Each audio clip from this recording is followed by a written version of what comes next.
escogido desde el principio para salvación, mediante la santificación por el Espíritu y la fe en la verdad, a lo cual os llamó mediante nuestro Evangelio, para alcanzar la gloria de nuestro Señor Jesucristo.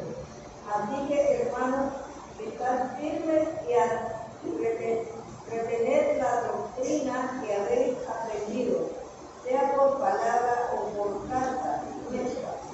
Y el mismo Jesucristo, Señor nuestro, y Dios nuestro Padre, el cual nos amó y nos dio consolación eterna y buena esperanza por gracia, conforme vuestros corazones, y os confirme en toda buena palabra y obra. Amén. El apóstol Pablo dice de los tesalonicenses en el versículo 13: pero nosotros, incluyéndose él, debemos dar siempre gracias a Dios respecto a vosotros. El apóstol Pablo, dándole gracias a Dios, dice él y todos los que lo acompañaban a él, incluyendo al médico Lucas, que estaba con él, escribiendo siempre todas las aventuras, como dicen algunos estudiosos, de lo que era el recorrido del apóstol Pablo. Y él dice: nosotros tenemos que dar gracias con respecto a vosotros, hermanos, amados, de que Dios los haya escogido desde el principio para salvación, mediante la santificación por el Espíritu y la fe en la verdad. Lo primero es que me viene a la mente en ese versículo 13, para ir no detallándolo porque esto tiene bastante que estudiar con respecto solamente a ese versículo, tenemos mucho que estudiar. El plan de predestinación, dice: el Señor escogió, que lo haya escogido desde el principio para salvación. Pero mucha gente piensa que como ya Dios te escogió, ya tú vas a ser salvo. Y hay una doctrina inclusive que dice salvo, siempre salvo. Pero en los versículos que continúa explicando el apóstol Pablo, él da los detalles de cómo una persona va a ser salva al final de todo, ¿no? Pero al final, si esa persona hace todo lo que está desde el versículo 14 hasta el versículo, sobre todo en el versículo 14 y el versículo 15, esa persona va a ser salva al final de los tiempos. Y esa persona fue escogida para eso. Pero tiene que hacer lo que está en esos dos versículos, si no es algo como que Dios te escogió y no importa lo que pase, tú vas a ser salvo. Esa es una enseñanza que ha sido transversal en otros grupos religiosos.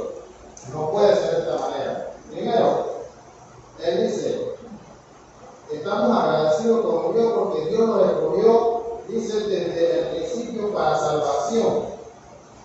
Y en el versículo 14 dice cómo Dios nos escogió. ¿Sí?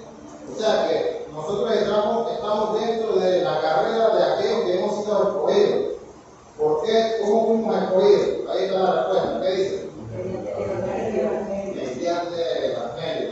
Nosotros estamos claritos en el Evangelio. ¿Es? ¿Según? ¿Según qué? Escuché Mateo por ahí. Hermano David. Es un texto muy conocido, los evangelistas. Primero dice, vamos a regresar. El apóstol Pablo, con toda su comitiva, con su grupo de trabajo, dice: nosotros estamos muy agradecidos con Dios con respecto a vosotros. En otras palabras, estamos muy agradecidos con Dios por ustedes. ¿Por qué? Porque el Señor, dice el versículo 13, estamos en 2 Tesalonicenses capítulo 2, versículo 13 al 17. El versículo 13 dice: hermanos amados por el Señor, de que Dios os haya escogido desde el principio, dice, para salvación mediante la santificación por el Espíritu y la fe en la verdad. Ya el mismo versículo 14 y el mismo versículo 15 está dando la respuesta. ¿Cómo fuimos escogidos? Dice: a lo cual os llamó mediante nuestro Evangelio. ¿Sí? El Evangelio no era de Pablo, es decir, era el que predicaba Pablo. ¿Y cuál era el Evangelio que predicaba Pablo? ¿Vale? Por ahí ¿qué era lo que predicaba Pablo? Cuando uno sale a evangelizar, no sé si te ha pasado como que el evangelio en sí, según el libro de 1 Corintios capítulo 15, versículo del 1 al 4, dice, porque primeramente os he predicado lo que así mismo recibí, que el Señor Jesús primero murió, después fue sepultado y después resucitó. Eso es el evangelio, la muerte, sepultura y resurrección de Cristo. Pero predicar eso directamente así es lo que me ha pasado a mí, no sé a ustedes si les ha pasado. Como que, a mi parecer, como que eso no convence. Uno le diga directamente a la persona, Jesús murió, fue sepultado y resucitó. No convence ese niño. Pero ese es el evangelio. ¿Sí o no, hermano Richie?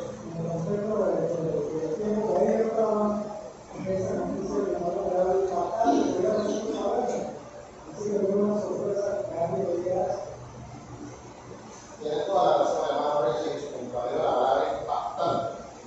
¿Qué cosas son impactantes ahorita en la actualidad? ¿Qué cosas son impactantes con respecto a la religión?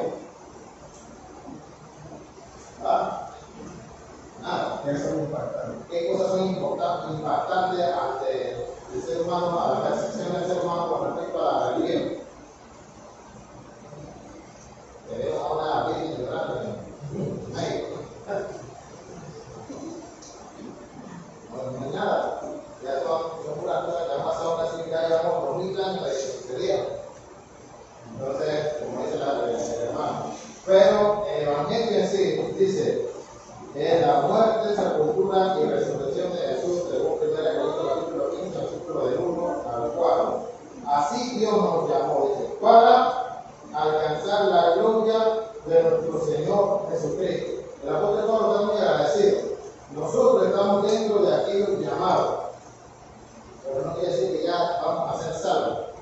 Hay algo que nos garantiza la salvación, según el versículo 15. ¿Qué dice el versículo 15? Está firme. Ahí está dice, así que hermano, está firme. Y ahí viene algo bastante, cuando se le dice estar firme, ¿qué se le viene a la mente al cristiano? Que nada de tambalear, por allá, por acá, está ahí. Ahí. Está firme. ¿Qué se le viene a la mente? ¿Ah? Está firme aquí,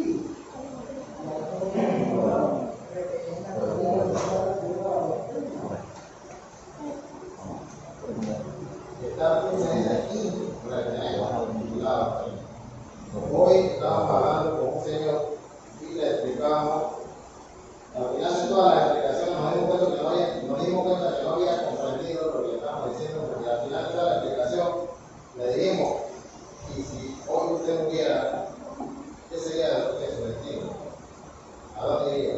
¿Hacia el cielo o a el lugar que piensa que yo creo que me iría con Dios? En mente, no, yo no hice ningún ejemplo. En mente, uno hace esos ejemplos en la mente.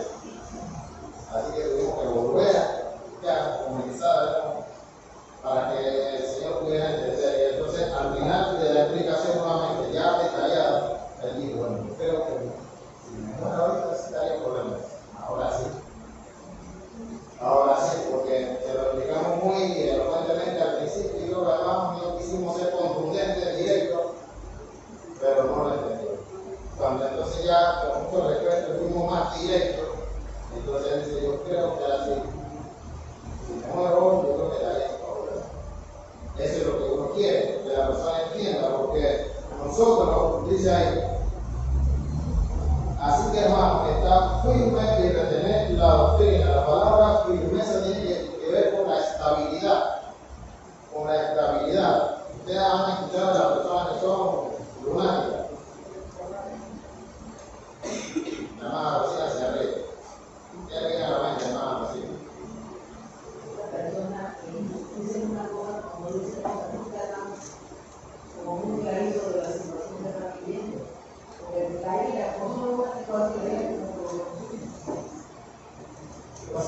el lunático viene siendo una persona que no cambia de las palabras. Yo creo que el ejemplo que de repente sí le resulta mejor una persona bipolar. Sí, bipolar. Hoy aparece bien, Carlos, conocido bien, feliz, al día siguiente está totalmente opuesto. Sí, porque el lunático ya tiene alguna dificultad bipolar, ya sea como una enfermedad. Un lunático se vive por algo, bipolar es todo. Generalmente nosotros le decimos a las personas bipolar lunático, pero usamos mal el término, es bipolar. Pero como una persona bipolar, gracias hermano David, como una persona bipolar, ¿está bien? Nada, está mal. Sí, sintió un olor que no le agradó y se puso mal. Vio algo que no le agradó y se puso mal. O sea, no tiene una estabilidad emocional con respecto a su carácter. O puede estar molesto y de repente está bien, se ríe. También hay personas que lo contrario, de repente están así, de repente están riéndose y le pasó un trabajo. Eso es una persona que tiene una estabilidad no correcta. Vamos a leer 1 Pedro 5:9. Esto nosotros lo conocemos muy bien. Al cual resistir firmes en la fe, sabiendo que los mismos padecimientos se van cumpliendo con los hermanos en todo el mundo. Dice, al cual resistir. ¿A quién estamos resistiendo ahí según el contexto del libro de 1 Pedro 5? Nosotros sabemos que texto muy famoso ahí en ese. ¿A quién? ¿Qué dice el versículo 8? Ser sobrio y velar, ¿por qué? A quien resistir firme, dice. No podemos tener una inestabilidad como los cayucos cuando son celosos, que se mueven, aunque no haya ola, uno no se puede ni parar porque se cae. Bueno, muchas veces en el tema de la espiritualidad nosotros estamos así. De repente estamos bien, comprendemos la cosa, pero viene una invitación que va en contra de lo que se va a decir y yo la acepto. ¿Qué pasó? Un que te va para la playa hoy. Pero domingo. Y uno se queda como, no, lo que sé que tenemos que ir, me invitaron, todos los gastos pagos, la isla, no para Cancún, imagínate.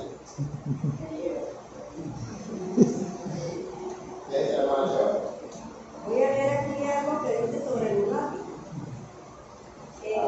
En Mateo 17:15. Señor, ten misericordia de mi hijo que es lunático y padece muchísimo, porque muchas veces cae en el fuego y muchas en el agua. Esto es como que es una enfermedad. Sí. En la actualidad ahorita es una enfermedad, pero de un problema neuronal, ya es algo que escapa de la emoción. No es algo que solamente lleva por la emoción, sino que ya es algo de la neurona. Dice el libro de Filipenses, capítulo 1, versículo 27, que dice, ¿qué quiere decir que está firme? Solamente que vos portéis como es digno del Evangelio de Cristo, para que os sea que vaya a veros o que esté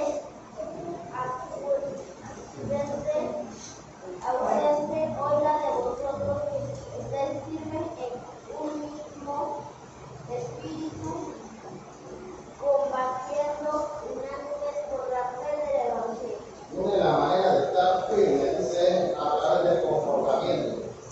Y el comportamiento hay no solamente aquí, mientras estamos aquí reunidos, sino a través del comportamiento en su vida, en todos los aspectos de su vida. Dice el versículo 27, que acabo de dar, que os comportéis como es digno del Evangelio, en este caso del Evangelio de Cristo. ¿Cómo nos comportamos allá afuera? Allá es el verdadero se ve el verdadero retenedor de la doctrina, porque retener la doctrina no solamente hace referencia a enseñarla correctamente, sino, dice, a comportarse como es digno de qué cosa, del Evangelio de Cristo. ¿Cómo te comportas tú allá afuera? ¿Cómo hablas? ¿Cómo te vistes? ¿Cómo saludas? qué piensas, a dónde vas, de dónde vienes, lo que hace, todo lo que tiene que ver con el cristiano. Una de las formas de estar firme es comportarse como es digno del Evangelio. ¿Cómo sería un comportamiento digno del Evangelio? Es la pregunta. ¿Cómo sería? Decentemente. Digno del Evangelio. ¿Qué hace referencia a la palabra digno? ¿Cómo? Lo que es merecedor. Merecedor, dice la hermana Mariana. Así como el que trabaja es merecedor al final de la jornada de qué. Otra palabra, como dice la misma palabra de él también, el trabajador es digno, o sea, se merece su salario. O sea, comportarse como merece el Evangelio que el ser humano se comporta. Y el Evangelio de quién vino, de Jesús. O sea, debemos comportarnos a la altura de Jesús allá afuera. Y es fácil o es difícil eso. Por eso es que dice el texto que leímos al principio. Pero nosotros debemos dar siempre gracias a Dios respecto a vosotros, hermanos, amados por el Señor, de que os haya escogido desde el principio para salvación. No quiere decir que ya sea salvo, sino lo que dice el versículo 14, a lo cual llamamos el versículo 15. Así que, hermanos, dice que está firme. ¿Sí? Eso habla en referencia a la conducta de la persona, del cristiano, hombre o mujer. Está firme, dice, pero no solamente está firme en el comportamiento, sino dice, y retener la doctrina. Hay que retener la doctrina, pero hay que también comportarse como es digno del Evangelio según el texto que nos ayuda de primera de Filipenses. Dice ahí también en el libro de Gálatas, capítulo 5, versículo 1, que dice: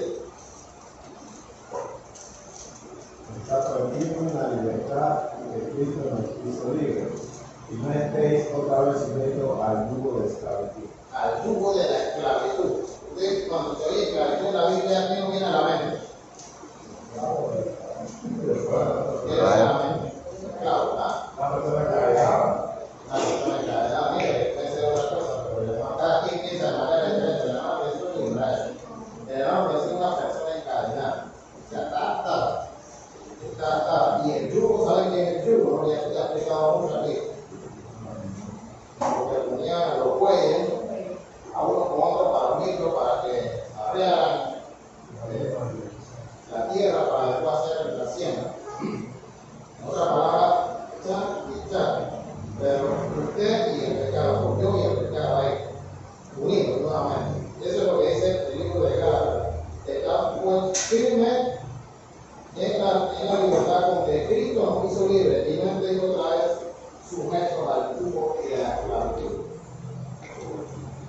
Una persona alrededor firme, que se mantiene firme, los caminos de Dios es alguien que no vuelve a estar sujeto nuevamente a la esclavitud, no vuelve a las cadenas.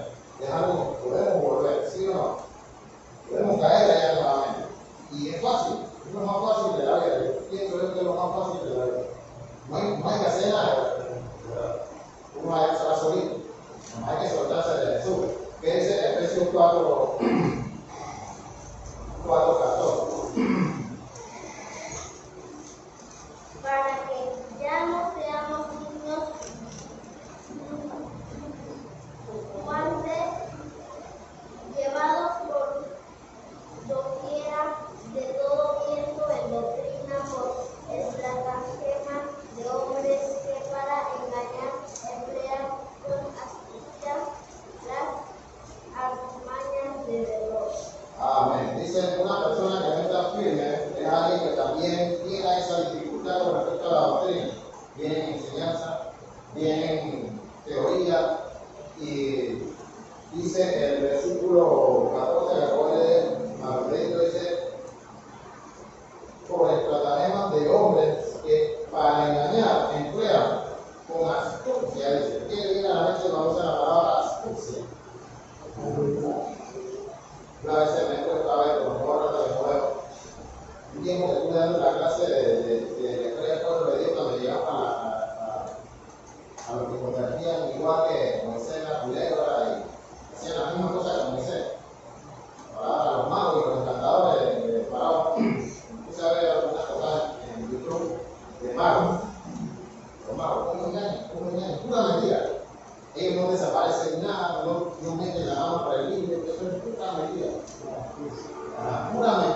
Y uno no se da cuenta, así a simple vista uno no se da cuenta, pero lo hace. ¿Por qué? Porque son astutos. En otras palabras, nosotros, como dice la otra Pablo, que piensa el cartel que no caiga. Pues hay hombres astutos. ¿Por qué la Biblia habla de que hay hombres astutos? Porque lo va a ver. Y por muy fuerte que nosotros vamos a estar en la cosa de Dios, podemos caer en el engaño de algún hombre que con astucia dice y estratagema engaña a las demás personas. Un hombre astuto, estaba leyendo de características de hombres astutos. Un hombre astuto no solamente sabe hablar, sino que se mueve de una manera segura. ¿Te acuerdas cuando unos guardias que fueron a buscar a Jesús? Después los guardias regresaron y no trajeron a Jesús. Y ellos se quedaron impactados porque dice que hablaba con autoridad. Pero era una autoridad real. Bueno, los hombres astutos estudian ese tipo de comportamientos para hacer ver que están seguros de lo que dicen. De que no hay engaño en sus palabras. Porque el engaño se nota no solamente cuando comienzas a campañar, sino con el lenguaje corporal. Entonces, esos hombres astutos se mueven bien y hablan bien y hasta miran bien. Y de repente quedan engañados, convencidos. ¿Por qué? La misma palabra lo dice, son astutos. ¿Y quién es el que es más astuto de todos los astutos? ¿Cómo engañó a él? Si la instrucción no había sido buscada, no había más instrucción. ¿Cómo engañó a él? De repente uno acá, como algo para engañar, puros planes, que sacarán la lengua así y la engañan. ¿Por qué? Porque hay inestabilidad. Miren lo que dice, por ejemplo, allá en Segunda de Pedro 3:17.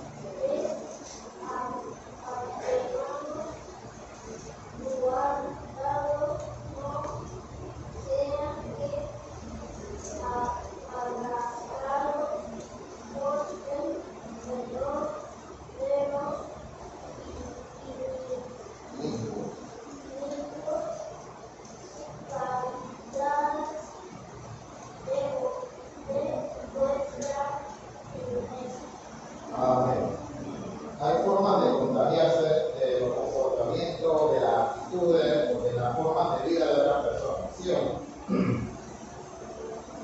Hablando no solamente del tema religioso, sino de cualquier situación en la vida. Supongamos que en la casa del hermano Richie, el hermano Richie está acostumbrado a que nadie entra con zapatos a su casa. Y yo siempre lo hice. Y a mí me agrada esa idea. Y yo voy a mi casa y hago lo mismo. No es malo, pero ¿de dónde yo la saqué? De repente de lo que ella tenía como enseñanza en su casa. No me parece malo, pero ¿cómo me contagié yo de esa enseñanza? Es lo que dice el apóstol Pablo. ¿Cómo me contagié yo de esa enseñanza?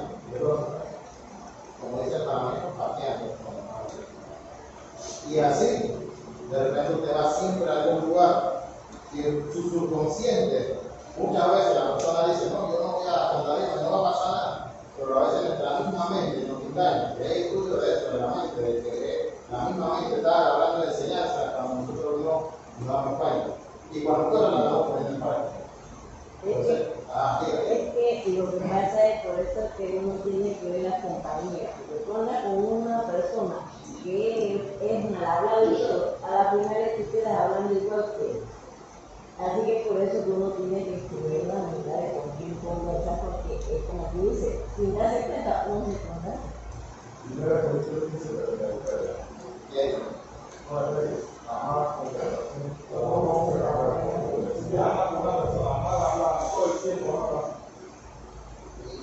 no necesariamente mal hablar.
astucia que nosotros no debemos jugar, ni tomar el mínimo chance, porque podemos caer en comportamiento y en cuanto a enseñanza de doctrina, porque es lo que está hablando el apóstol Pablo allá en segunda de Tesalonicenses, que es el texto base de lo que estamos leyendo. Vamos a regresar a la segunda de Tesalonicenses, capítulo 2, versículo 14, versículo 15, dice: así que hermanos, estad firmes y retened la doctrina. Primero, hablando de la firmeza. Con respecto a la doctrina, una de las cosas que yo le doy gracias a Dios y también aquí a la iglesia espiritual es que la iglesia espiritual muy puramente se va a poder dejar engañar con una doctrina falsa.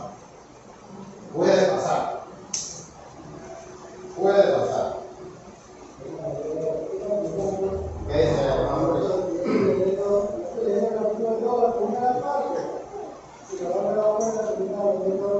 El versículo 13 dice: pero él está haciendo ahora, como una separación de lo que dice del capítulo 2, del versículo 1 al versículo 12. En el versículo 12, versículo 7 dice: porque ya esta nación en el misterio de la iniquidad, solo que hay quien la presente lo detiene hasta que él a su vez sea quitado del medio. Hay una parte en la Biblia que dice que ellos, los apóstoles, pelearon la parte histórica, pues. Ahora los apóstoles pelearon sobre esa doctrina para mantener intacta como si fuese la que fuera de ellos. Los apóstoles los mataron. Y Juan, después de regresó de la isla de Patmos, era el más querido. Y Juan trató de superar y luchar con eso. Y cuando Juan murió, ya murió esa, como que dice, los defensores de la sana doctrina. Se hizo muy difícil. Y en todo eso todavía tiene el misterio de la apostasía. Y fue difícil, no sé, como está leyendo ahora el versículo 13, el contraste de lo que ellos hacían cuando ellos tuvieron el vida. Dice, pero ahora, dice aquí, pero nosotros debemos dar siempre gracias, porque ellos estaban en ese momento, porque después cuando ellos se fueron, dice que en el versículo 14 dice: el cual se opone y se levanta contra todo lo que se llama Dios, por eso objeto de culto, tanto que se siente en el templo de Dios como Dios, haciéndose pasar por Dios. Y si iban a venir cosas que es lo que vemos ahora, ¿cuánta iglesia? En esta zona de iglesia, ¿cuánta iglesia hay? Y el error es fácil de predicar. Para hablar cosas que son erróneas, cosas que son mentiras, cualquiera lo puede hacer, facilito. Si me equivoco, estoy hablando mentiras, estoy hablando pura error, así que eso no es problema. Pero hablar la verdad requería de firmeza, como dice ahí en el versículo 13, dice: el principio de la salvación mediante la santificación por el Espíritu y la fe en la verdad. O sea, la santificación es importante. En otras palabras, tienes que apartarte totalmente. Doctrinas que han agarrado a algunas personas y lo han hecho literalmente, y agarran y se la apartan. Los monjes, como el budismo, se apartan porque sienten que toda contaminación, todo contacto con el mundo exterior es una contaminación para su mente y no lo va a poder dejarse concentrar en lo que ellos tienen.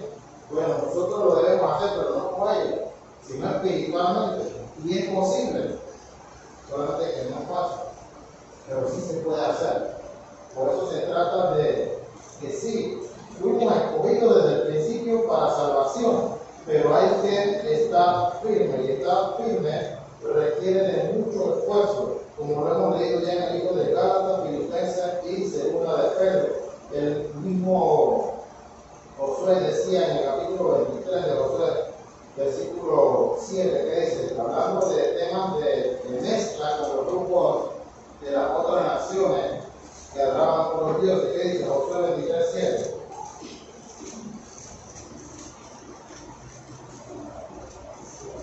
Para que no mezcléis con estas naciones que han llegado con vosotros, ni hagáis mención ni juréis por el nombre de sus dioses, ni los sirváis, ni os inclinéis a él. Y el otro, Mas a Jehová vuestro Dios oiréis, como habéis hecho hasta hoy.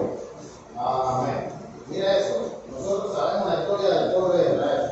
Y imagínense que usted pudiera aparecer allá dentro de los israelitas con la mentalidad que tiene ahora. Usted no sería movido para la idolatría por ninguna, a menos que lo amenazaran de muerte. Usted sabe allá, tiene que adorar a Moloch, o si no te matan. Pero así en convicciones, si usted pudiera aparecer allá en el tiempo de los israelitas, ¿adoraría a otros dioses? Ya lo que dijo el hermano Francisco el domingo pasado. Él decía que Job tenía mucho conocimiento, pero el conocimiento que tenemos nosotros con respecto a Dios es más o menos que el de Job. Mucho más. Estamos lejos de lo que, o sea, nosotros conocemos más de lo que conoció Job de Dios. Conocemos la historia de Jesús, conocemos la historia del principio, conocemos el final, conocemos ya más allá por las revelaciones que nos ha dado la Biblia.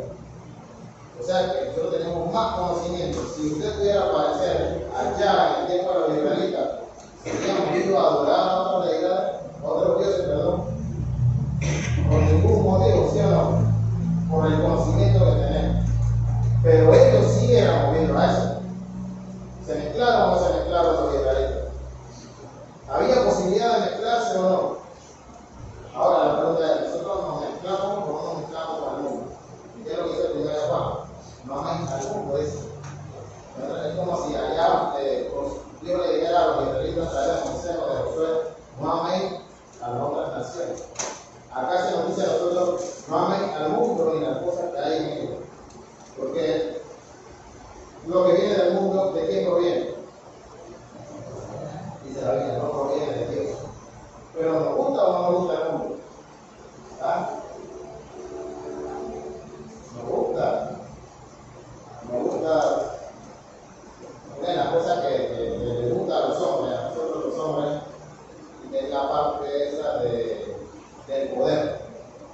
Al hombre le gusta el poder, lo contrario de la mujer. La mujer tiene más que ver con la vanidad. Pero al hombre le gusta el poder, ya sea político, económico, al hombre le gusta sentir que puede. ¿Sí o no? No le gusta sentirse que necesita. A la mujer no hay tanto problema en que necesite. Hay algunas que sí ya tienen su mente ya de querer ser ella misma su proveedora, pero en la mayoría de las mujeres siempre la mujer es sustentada. Pero al hombre no, al hombre le gusta poder. Poder dar, poder sustentar, poder hacer, decir que yo voy a hacer. Entonces, eso a nosotros nos gusta. Pero muchas veces la situación en la que estamos, en la realidad, no podemos decir que vamos a comprar tal cosa. Porque no podemos, no nos alcanza. A veces tenemos que buscar para ver cuánto es súper, todo lo que hay en Cubana más nuevo por $1. Así que en estos días salió el chino no dando $9 por $1. Ese usted no sabe que de eso que usted está hablando. Yo le decía a mí que tú tenías que fuera a salir de Corea, pero publica en dos personas que una serie de horas. Mujeres vienen en mi iglesia. Yo le digo a Richie, ¿será que ella no lee la Biblia o tendrá otra Biblia diferente? Porque si Pablo dice, no le permito, ¿usted quiere decir que esa página ya no la pasan? No la lee. Entonces, con respecto al hombre, nosotros podemos hacer las cosas por nuestra propia fuerza o de quién debemos depender. Nosotros los hombres de la iglesia de Cristo. Todo lo puedo en Cristo. O sea, mi sustentador es Dios. Yo dependo de Dios. Pero nosotros queremos ser igual que el hombre que está afuera, que trabaja en la central, que tiene un buen trabajo, que él sí puede, él se mete la mano en el bolsillo, él hace menos súper, él no se preocupa si vende 3 huevos por $1 de compra. Mira, eso es lo que pasa cuando tú dices que hablaba de la esclavitud, de ser esclavo, como dicen las escrituras, que nosotros deberíamos de ser esclavos de Cristo. ¿En qué sentido? De hacer su voluntad, pero 100%, y todavía nos falta bastante.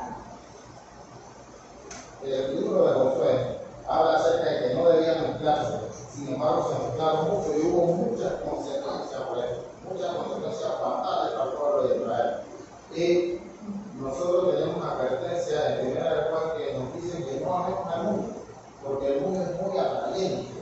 Eso que ofrece el mundo se siente bien.